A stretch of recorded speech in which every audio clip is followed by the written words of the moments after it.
شعبه وزارت کارهای داخله در ناحیه خراسان با عریضه زن 27 ساله ساکن ناحیه مذکور مراجعت نموده است که 20 ینور سال 2021 شخصان نامعلوم با راه پنهانی از جزدانش 3900 سامانی را دزدیده از جای حادثه غیب زدند. هنگام گذراندن چاره‌بینی‌های اپراتیوی جستجویی از جانب کارمندان میلیسیا، جوان 16 ساله ساکن همین ناحیه همچون گمانبر در صادر نمودن جنایت دزدی دستگیر کرده شد.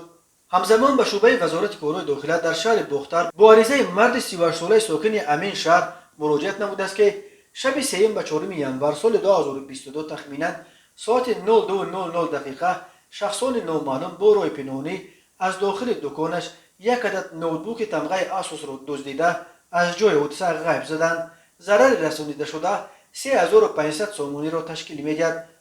هنگام گذراندن چاره‌بینی‌های اپراتیوی جستجویی از جانب کارمندان میلیسیا، مرد 32 ساله ساکن شهر مذکور همچون گمانبر در صادر نمودن جنایت دزدی دستگیر کرده شد. اینچنین به شعبه وزارت کارهای داخله در ناحیه سیلا با عریضه مرد 34 ساله ساکن پایتخت مراجعت نموده است که شب 1 و 2 ینور سال 2022 تخمینا ساعت 00:50 دقیقه هنگام در طرفخانه پرسیا واقع در شهر دوشنبه قرار داشتنش شخص نامعلوم با راه پنهانی از جیبش یک عدد تلفن موبیلی تمغه آیفون 12 را دزدیده از جای حادثه غیب زده است. ضرر رسانیده شده 14000 سامانی را تشکیل می‌دهد. هنگام گذراندن چاره‌بینی‌های اپراتیوی جستجویی از جانب کارمندان میلیسیا، زن 28 ساله ساکن پایتخت همچون گمانبر در صادر نمودن جنایت دزدی دستگیر کرده شد.